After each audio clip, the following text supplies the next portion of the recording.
Alright, so I was recording my birth story and my phone died. Why in the heck is my child... Why are you doing this? This is not cool, Jekyll. Oh, I'm burning myself. I gotta scooch back a little. Well, as per usual, my child's here, so of course he's making my video amazing. So anyways, phone died. There's the amazing moon, which of course does not look that cute in this camera. There's a little dog that does not belong to me.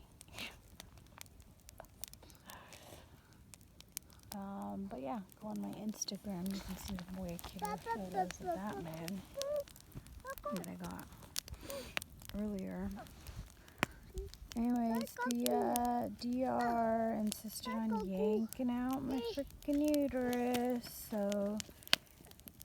Yaku, ven, Yaku. No sigues el perro. No. Quédate pa' acá. So I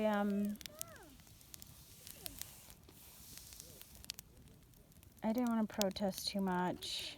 I just wanted the freaking thing out, everything out, so I could just get the heck out of there, basically. But I, because of that, accepted to take antibiotics, which ended up causing me problems later with my breastfeeding. Yep, Yaku. No te puedes ver, mire, acá no hay Yaku. Nope. No se puede ver Yaku. Vete para allá y te vas a ver. Se puede ver el fuego. No, el fuego. So then they, of course, took my baby to do the things they do, weigh him and whatever. No se puede ver, mire. ¿Dónde está Yaku? Nope, no se puede ver Yaku. Yaku wants to see himself and he can't because I have the camera turned around. He doesn't understand. And so they had me sign waivers for no shots, no goop, no all the crap they do. And I told them, you know, I feel good, can I go home now? And they were like, nope, you gotta stay for whatever observation amount of time, 24 hours. And then I was trying to sleep, and the freaking nurses kept coming in. And of course, they had attitude problem against me because I'm bad, according to their opinion. Jaku, no. And I'm like, whatever, I don't care. Like, I ain't even gonna try to argue with you people. But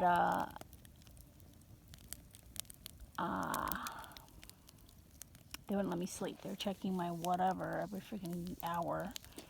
So I'm like, hey, so like, did they tell you that I have been in labor for 3 days? So that means I haven't slept in 3 days, and I'm really tired. Like, could you, like, leave me alone and let me sleep? That'd be great. Thanks. So they were like, okay, we'll let you sleep as long as we can. Like, what in the actual are these people thinking? Like, they don't know that the highest time of healing happens during REM sleep, and they're geniuses that people worship and look up to blindly. Like, just that one thing alone makes them complete idiots that have nothing and know nothing to do. They don't know anything about healing. Anyways, so then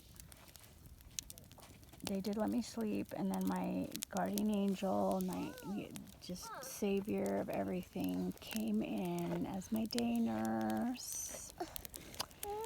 And I don't remember, unfortunately, every detail of what was said between us, but she told me, like, I just want you to know that I had, I think was it 2 or 3 unassisted births myself, and you are not crazy or unreasonable for what you were trying to do, because I did it, and it can definitely be done, and I, as a nurse, chose to do it because I know what birth's like in hospitals.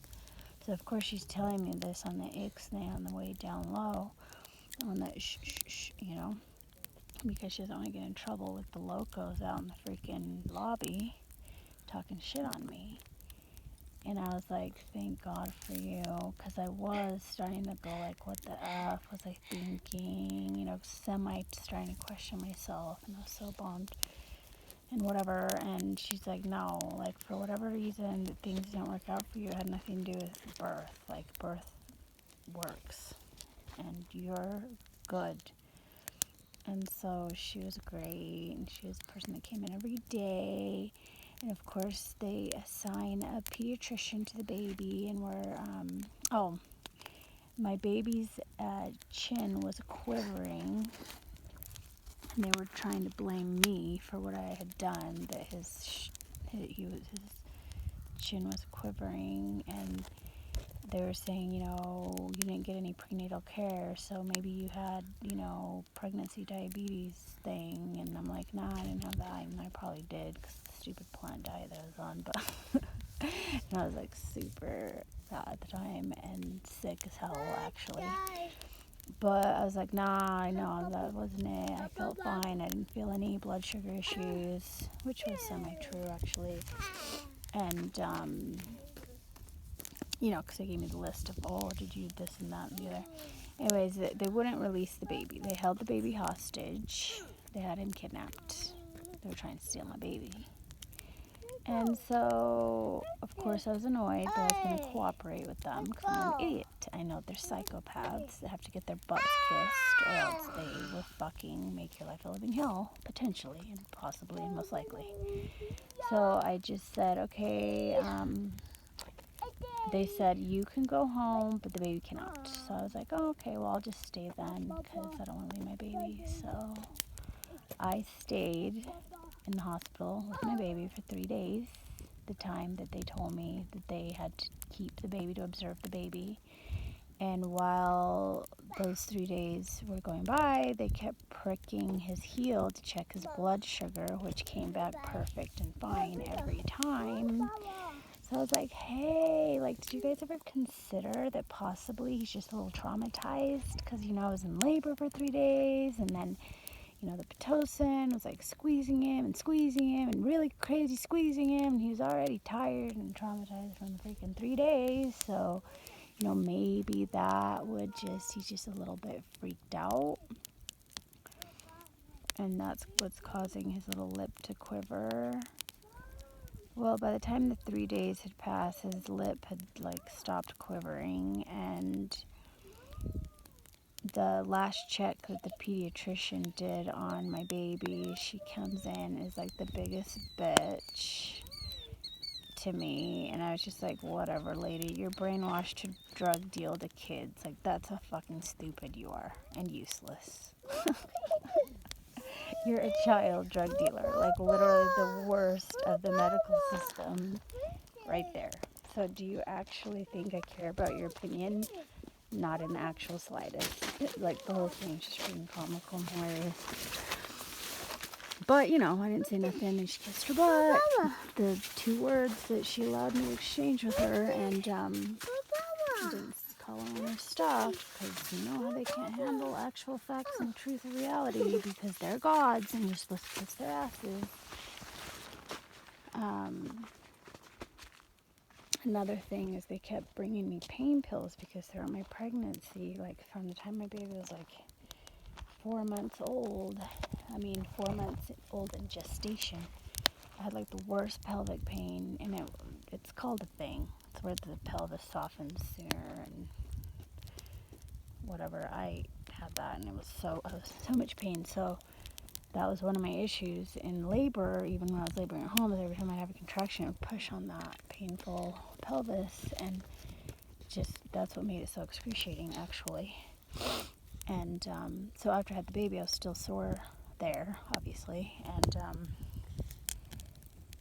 you know, I said, you know, do you have any pain pills or whatever that might be able to help with that pain? Because that's the pain I'm feeling. Because they asked me, like, do you need anything additional for after birth? Well, they gave me whatever they gave me, and it wasn't even helping, but it was just like making me feel weird as shit. And they were bringing me, like, I swear to God, pills every hour or something. I haven't even taken Excedrin in a year, so like, nah. So after a while, I was like, hey, so can I like like reject or, you know, like say no to the pills now. Am I allowed, Your Honor, to say no to your pills? Because they're making me feel weird and I'm still in pain anyways, so I don't really see the point. So beautiful. So they're like, oh yeah, you don't have to take them no more, whatever. So I didn't take them anymore, thank God, because what the fuck? Like, people take those things on purpose to get high? Because I wasn't feeling high. I was feeling like low and like bad, like horrible. So finally they let me take my baby home, and I walked out of the hospital with a huge sigh of relief, because, you know, they could have called DCFS on me, blah, blah, blah, caused me all sorts of problems that I avoided because I kissed their butts. So, you know, people are like, I'm not kissing their butts, I'm going to show them and tell them the truth. Well, okay, well, if you have energy and you want to risk drama with your kids, go for it, but that ain't my style, okay? I'm going to fight them by convincing y'all to not even just go to them. I'm not going to fight them directly through them. They're freaking robots brainwashed into bullshit. And I think that's going to be like way too hard of a fight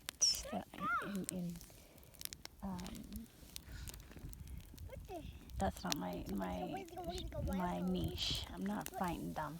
I'm just putting them out of business by convincing 5 of y'all to never go to them.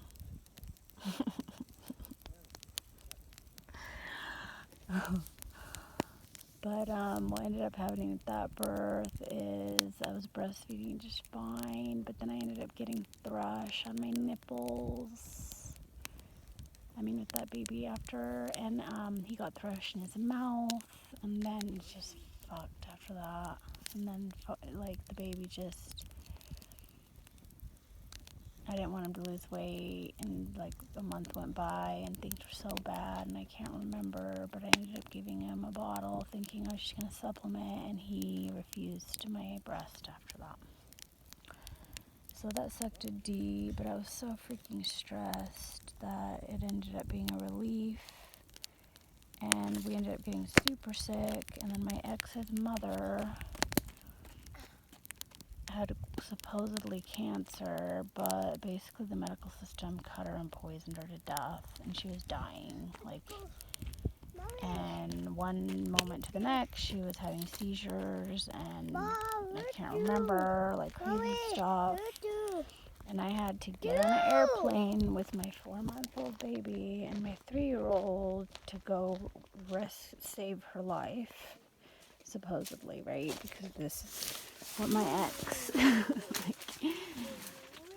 obligated me to do, which I'm just like, you guys, like, she's fucked. She's so poisoned. Like, it's gonna be a long shot, but if we get her off all the drugs and do exactly what I say, then maybe we can save her. Well, of course I got there, and they did not do what I said.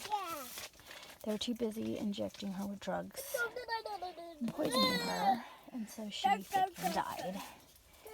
It was horrible. So I'm going to set this down because she can't see anything anyways. Which has nothing to do with my birth. But that was just an added stressful event that made breastfeeding not going to happen. Chin guy spilled. Because I can't see shiz, that's why. Here, Yaku. Well, obviously, you know that.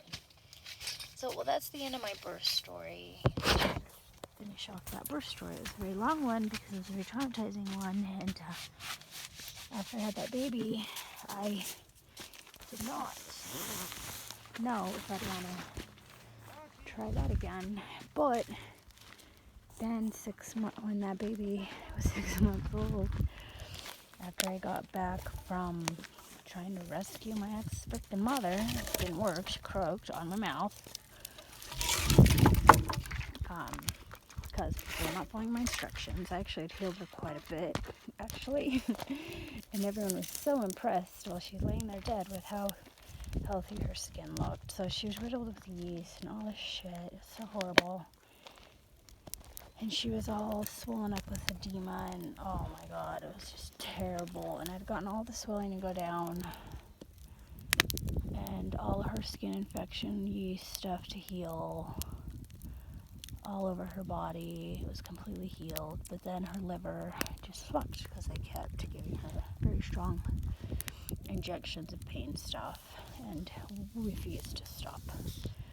So they're totally brainwashed into bullshit, and they killed their mother, and their mother killed herself because I'd sent her a box full of like amazing nutrients and herbs, and she did not even open them. So $1,000 worth of stuff that would have done a lot better for her than any of the drugs and chemicals that she was given, any of the surgery where she was too afraid because she's too brainwashed. She killed herself. So I get back feeling all like guilty that my ex never got to see his mother again. And I was feeling all sentimental and whatever, and obviously I had sex with him and I freaking got pregnant. So that will be the next birth story.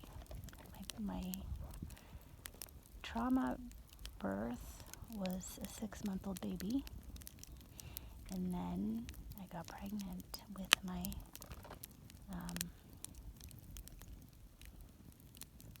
sixth child, I believe, right? Yeah. Okay, anyways, that's the end. Peace out. Mwah.